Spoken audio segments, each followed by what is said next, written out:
কথা বলেছো বিভিন্ন জায়গায় তারা কিন্তু বিভিন্ন জায়গায় নজরদারিটা ডিপ্লয় করার পর আজকে যখন এই ভোটার ভোটে অনেকটা এগিয়ে যাওয়া হয় তখন এই গ্রামগুলো থেকে কিন্তু ভোটগুলোকে সহ্য করে দিয়ে দেওয়া হয়। এই কিন্তু মাওবাদীরা খুব ভালোভাবে কাজে লাগিয়েছে। তারা কিন্তু ভোটকে পেছন দিক থেকে আক্রমণ করা এই যে সুযোগ তা কিন্তু তারা ছাড়তে যে রাজি ছিল না সেটা তারা বুঝিয়ে দিয়েছে।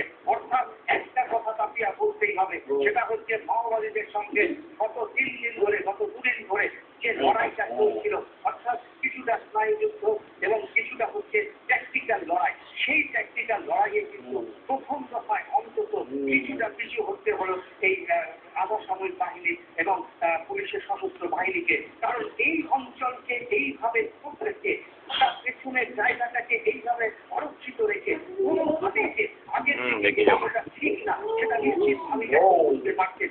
এই অঞ্চলটাকে যদি কভারিং করা হতো, এই অঞ্চলটার যদি কভারিংটা থাকতো তাহলে কিন্তু এই অবস্থাটা কখনোই হতো না।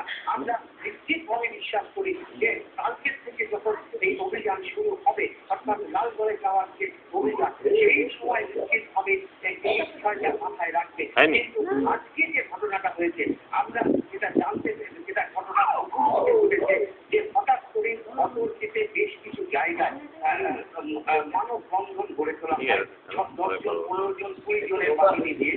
তারপরে দেখেছিলাম সাংবাদিক কিছুটা ধমক দেয়, অর্থাৎ বলে যে